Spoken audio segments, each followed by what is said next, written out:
It's not going great for the Boston Celtics right now, but how should we be processing this? 3 steps for properly processing the Celtics in their current slump right now on the Locked On Celtics podcast. Yup. Beantown, be ever ready. Recognize the city of champs.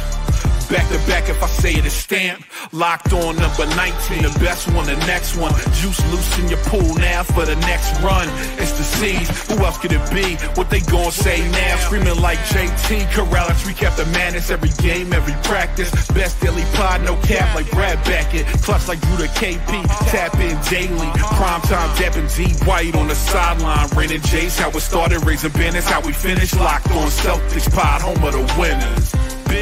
Hey there, welcome back to the Locked On Celtics podcast, right here on the Locked On Podcast Network, where it's your team every day. I've got you covered every Monday through Friday. This is the Friday show, but the Celtics play on the weekend this weekend, so Friday night against OKC means you get a Saturday podcast. Saturday night against Atlanta means you get a Sunday podcast. That's 7 days this week, plus another 5 next week, and I think maybe an extra game in there too. So tons of podcasts for you to subscribe to. Watch the show on YouTube. Get there in the comments section. Let me know what you're thinking. I'm John Karalis. If you're new to the show, I have been covering the Boston Celtics for about 20 years. Doing it now as a beat writer for Boston Sports Journal. You can read my stuff there. I'm in the locker rooms. I'm at the practices, so you get an in-depth insider look at the team.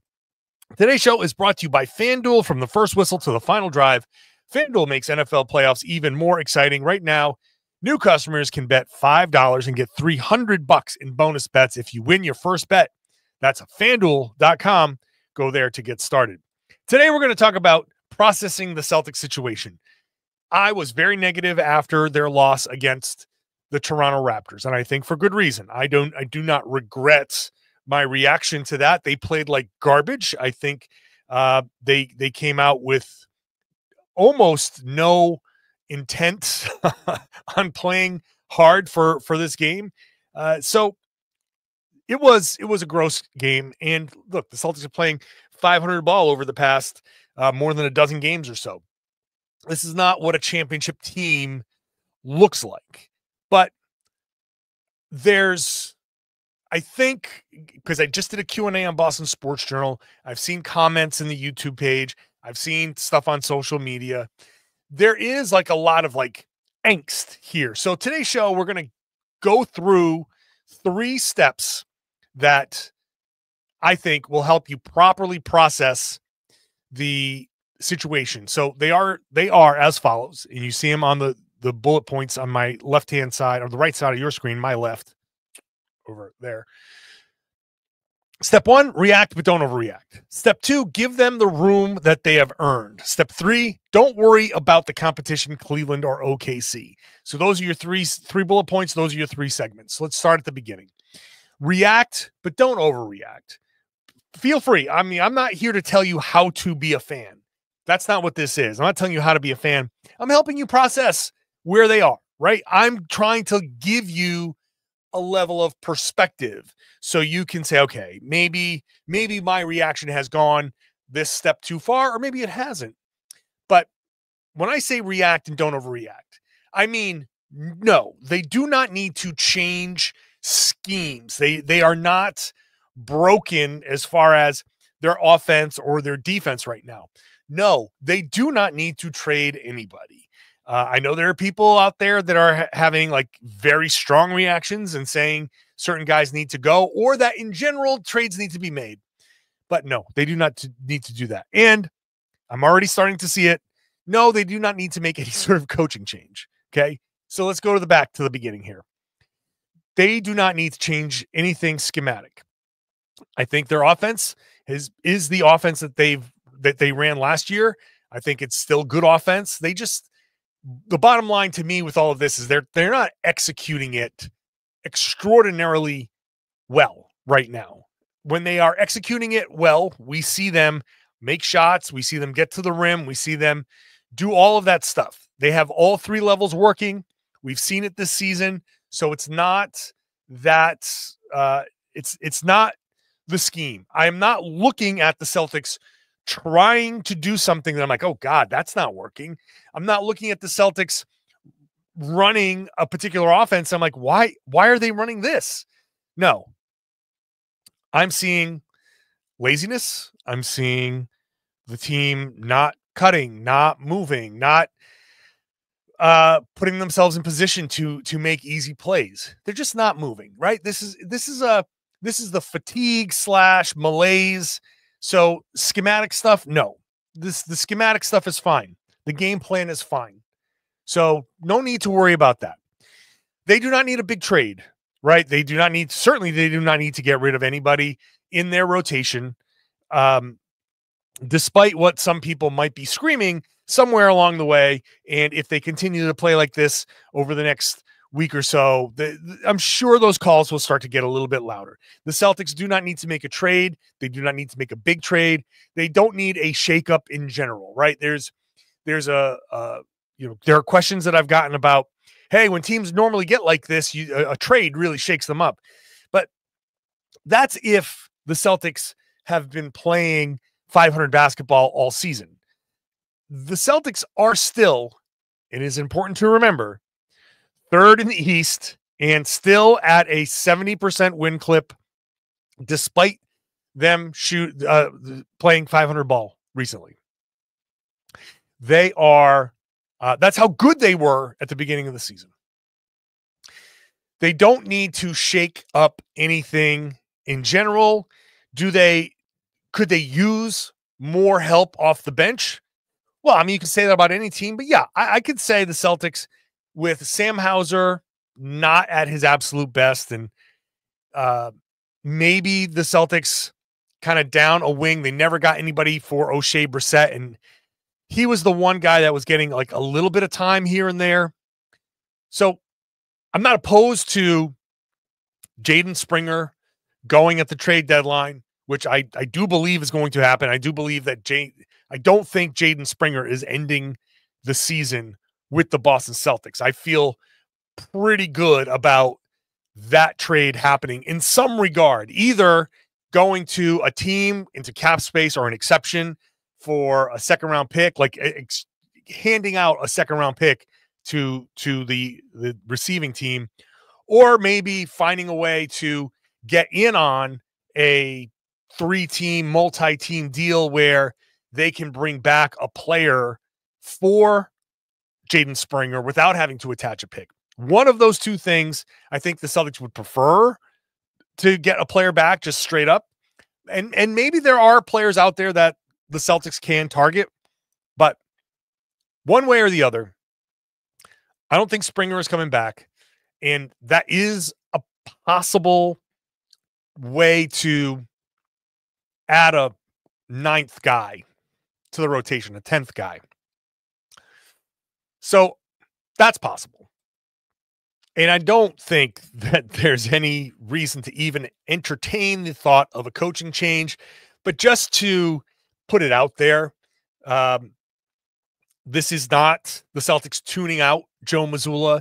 This is not the Celtics being sick of Joe Mazzulla's act, as some people try to put it in my Q&A.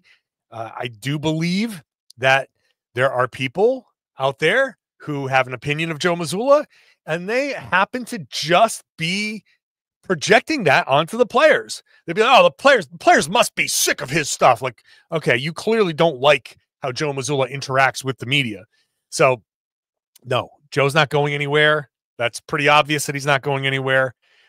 So I say all this stuff to let you know that this is just how it is. This is how it is. And you can yell and scream if you want. I certainly can't stop you. But me, I prefer to deal with reality. And the reality is they're not changing their scheme, not in the middle of the season. They are not making a big monster trade. They don't have the capability with the second apron to do anything besides Jaden Springer anyway. They're not sending out Jrue Holiday or Derrick White or anybody bigger than that. They're not doing that. So don't worry about that.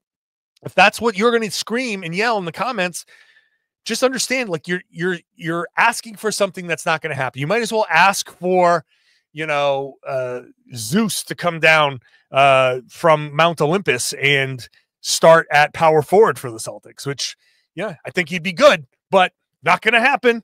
So, and the same thing with the Mazzulla stuff. This is all stuff that baseline is not going to happen. So react, have fun with your reactions, understand, get your frustrations out.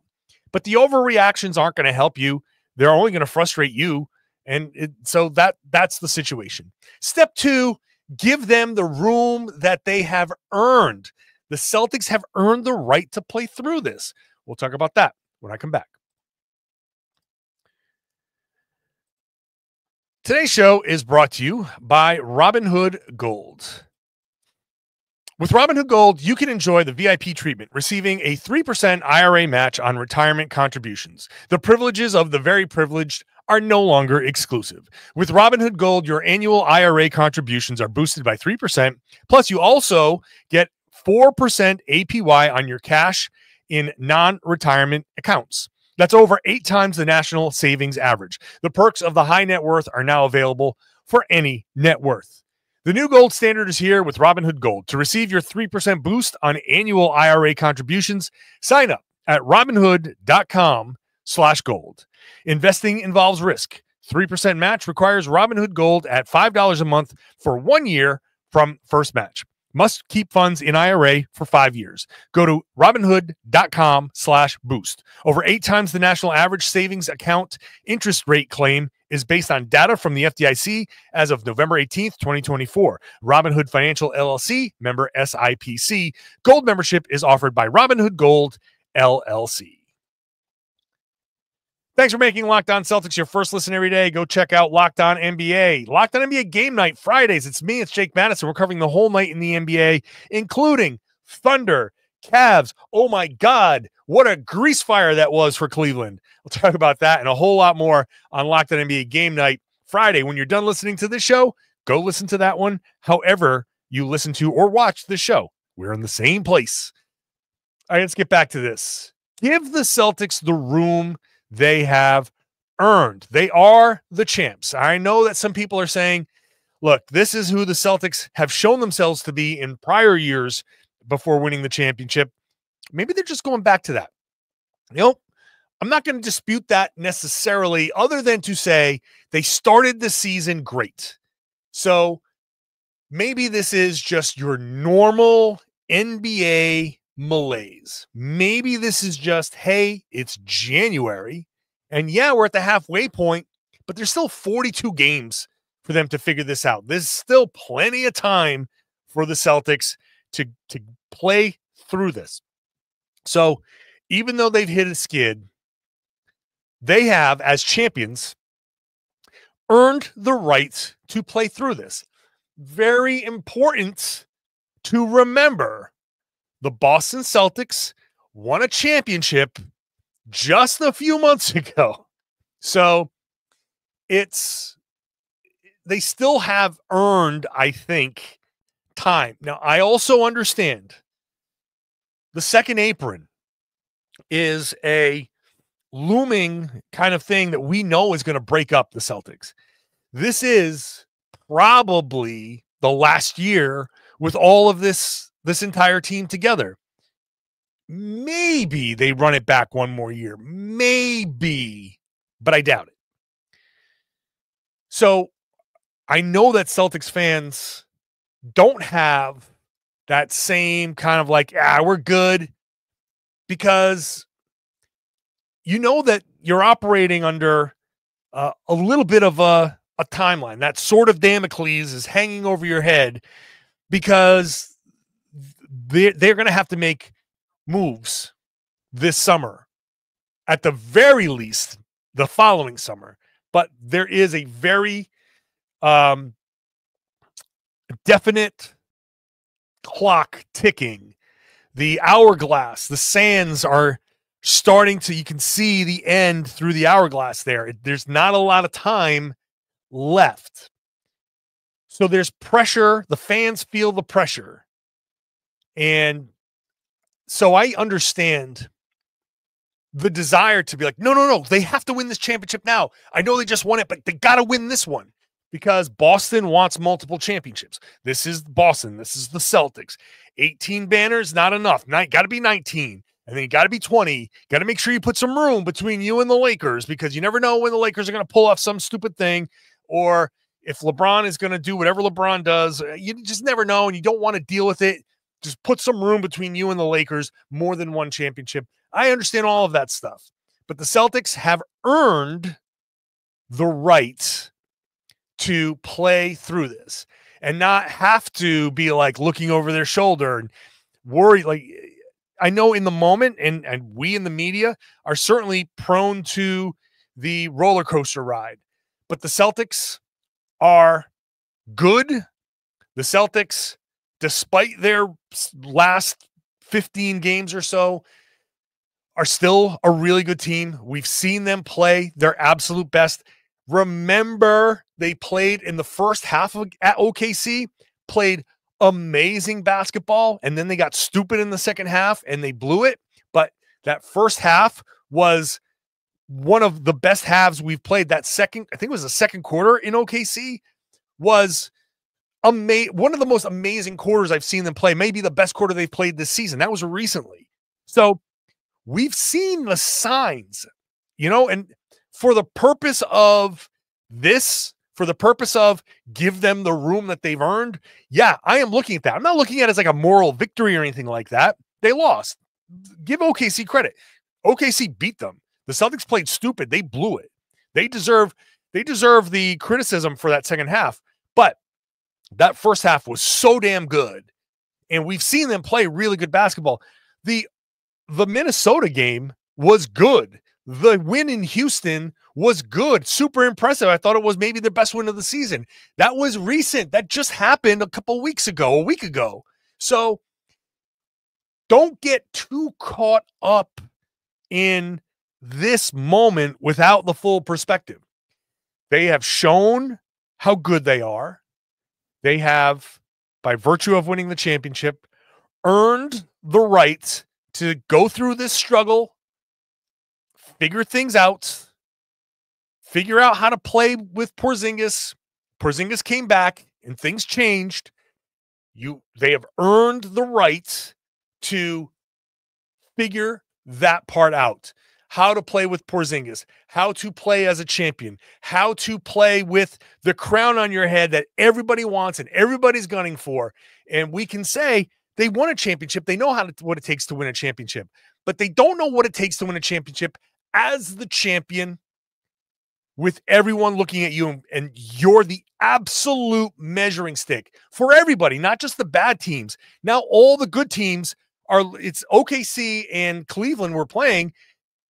And even then, Grant Hill was like, I still think Boston's the team to beat, even with everything that's going on. I still think Boston's the team to beat. So these teams are playing their absolute level best against the Celtics, and the Celtics don't know what to make of that, when January has typically been like everybody's just kind of like a little bit blah. And the Celtics have gone from a little bit blah to like looking worse because everybody is playing so hard. So they got a lot of things going on right now. The cold shooting is just stuff happens. So I think it's appropriate to say, okay, you get the criticism. You definitely get criticism for that Toronto game. You played like absolute dog crap, but I'll give you the room you need to figure this out. Step 3, don't worry about the Cavs or the Thunder. Cavs just got demolished, absolute boat raced by the Thunder. What does that mean?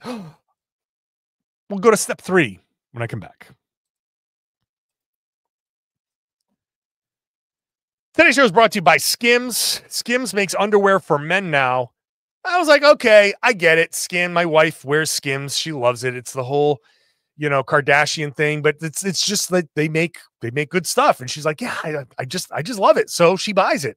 I just put 4 boxes in the recycling from Skims. So I was like, all right, let me see. Well, let me tell you, it's really good. They sent me a few pairs, and I'm in. I'm completely in. The men's line offers something for everyone. Boxer briefs, classic briefs, designed with the perfect balance of comfort and style. I have the Stretch 5-inch boxer brief.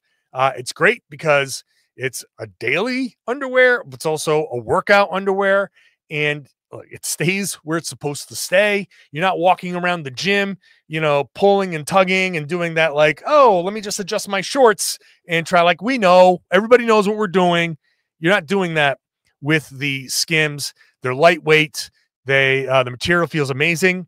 And it feels like you're wearing nothing at all. So shop Skims Men at skims.com/LockedOnNBA and at Skims stores. Let them know we sent you. After you place your order, feel like you're going to place an order, make sure you select podcast in the survey and select our show. Select this show in the drop-down menu that follows. Go to skims.com/LockedOnNBA. Today's show is also brought to you by FanDuel. You got the NFL playoffs here now, and from the first whistle to the final drive, FanDuel makes it even more exciting. You, new customer, you place your $5 bet, and if you win, $300 in bonus bets. Every time they change their offer, they're making it better. Win your first $5 bet, $300 to keep the action going. The app, super easy to navigate. You get a variety of bets that makes every game exciting. You get paid instantly when you win. No waiting around for your winnings. So whether you're betting on your favorite team or looking to add some extra excitement in the playoffs, FanDuel has you covered. They also have tools so you can make sure you're setting your limits, setting your budget, set that so you can gamble responsibly. Don't go overboard. I don't want you to go overboard. If you can bet $50 and lose $50, if that's what you can afford to lose, if you have a bad week, then that's what you can afford to lose. That's your limit. Have fun with it. It's going to be great. Visit FanDuel.com, join today, get started with $300 in bonus bets if you win that first $5 bet. That's FanDuel.com. Make the playoffs unforgettable with FanDuel, an official sportsbook partner of the NFL. Thanks for making Locked On Celtics your first listen every day. Go check out the new Locked On Daily newsletter. Go to LockedOnDaily.com. Monday through Friday, you will get this newsletter directly to your inbox. Celtics, NBA, and fantasy coverage all in your inbox Monday through Friday by going to LockedOnDaily.com and signing up. So step 1, react, but don't overreact. Step 2, give them the room that they've earned. Step 3, don't worry about the competition. Don't worry about Cleveland or OKC. The Cavs, who've been on a roll, just got, when I say demolished, if you haven't paid attention, they were down by 42 at one point to the Thunder. That second half, Celtics against OKC, that's as bad as it was for the Cavaliers. Now, remember, the Cavs beat the Thunder just, a week ago? So what does that mean? There's no transitive property in the regular season. There's no OKC beat Boston and Boston, Boston beat the Cavs. The Cavs beat Boston. These two teams beat each other. There's no, this team beat this team and that team beat that team. That means this team is better than that other team. Everybody beats everybody in the NBA with rare exception. Most of these teams have their fair share of wins. In fact, let's look at the standings real quick.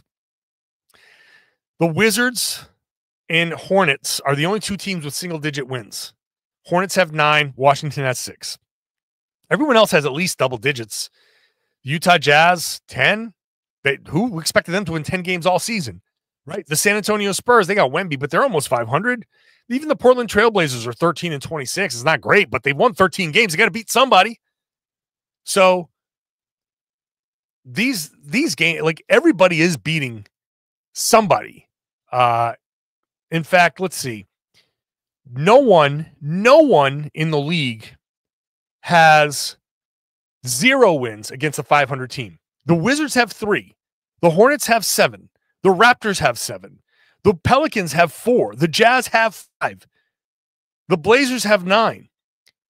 All wins against 500 and above teams. So all the worst teams have beaten some level of good team somewhere along the way. And no team in the league has a perfect record. the Cavs have a perfect record right now against teams below 500. That's my fault. And the Thunder are 12-1, so that's impressive. But even the Thunder have lost. Even the Thunder, who just demolished the Cavs on TV, have at least a loss against a below 500 team, right? And the Celtics, by the way, are 12-3. So it's not like they're 500 against below 500 teams. They're still 12-3. So that's it's still a good record. So my point is, don't worry about what other teams are doing right now. That's not what is important. The important thing for the Celtics is getting this part right. Okay. And if they need to go through this thing to find themselves, so be it. I'm okay with them having this little bit of a struggle to find themselves down the road. The obvious caveat is if they find themselves, and I'm sure they will, I still have incredible confidence that they will figure out and find their way back to winning basketball. So that's the most important thing for Boston. And playing their best basketball when the playoffs come around, that's the most important thing. Not that I expect them to struggle all the way through that, but is figuring it out when you need it to be, when you need it the most. And also the matchups in the playoffs. I don't care if the Celtics lose to the Kings and the Raptors and all these other teams that they're not going to face, as long as when they face the Cavaliers and they're healthy, they have those matchups. I still believe in their matchup advantage over Cleveland. I still believe in their matchup advantage over New York and all these other teams. I still think the Celtics have those advantages. And that's the most important thing. Playoffs are all about your matchups and what you can exploit and how you defend that other team and making the most out of the advantages you have.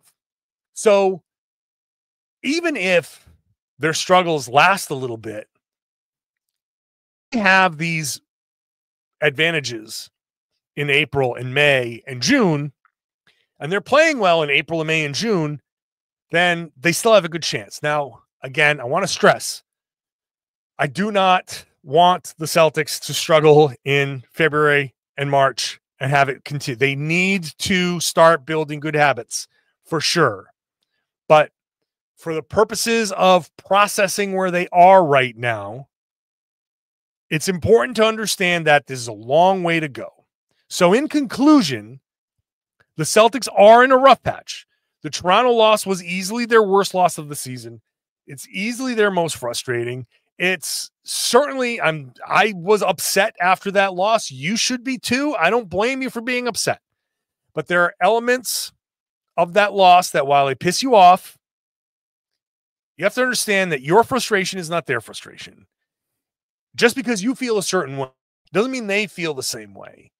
They understand, they've been through it. They understand what they're facing.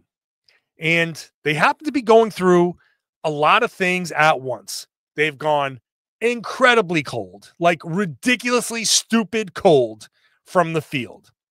They're working Kristaps Porzingis back in, which is difficult to do when they played so many games without him. And yes, has he played with them before? Yes, but he's also playing himself back into shape and playing himself back into rhythm. And one player trying to find his rhythm can throw the rhythm off for everybody else. So understand that that's also happening. And there's also the potential for fatigue and that January malaise. It's all kind of happening at the same time. When all of it happens at the same time, it can look really, really bad. Take a step back, give them the room, and understand that they have the talent, the ability that they've shown already this year to pull out of this. And that's it. I hope that helps. I hope that helps you feel better about this team. Now, hopefully we don't have to have this pep talk, this or psychology session after the Orlando or Atlanta games. I'd like them come back with, understanding that you got to play hard to beat Orlando. You got to play hard to beat Atlanta. Come back and do it and put whatever stuff has been bothering them behind them. And if you get 2 good games this weekend, then that'll make you feel a lot better as they head back out on a West Coast swing. So I will be here for it all. I will be here after the Orlando and Atlanta games with bonus podcasts, tons of podcasts on this week. So make sure you are subscribed. Every podcast is free. It's available everywhere. It's on YouTube. It's getting to that comment section and share your thoughts with me, with the other Celtics fans. Tons of conversation going on there. It's a great place for Celtics fans to congregate. It's a great place to start these conversations. So, and every once in a while, opposing fans hop in and you can really go have some fun. So do that. And then I would love it if you shared the podcast, spread the word, tell everybody they should be listening to and watching the Locked On Celtics podcast here on the Locked On Podcast Network. It's your team every day.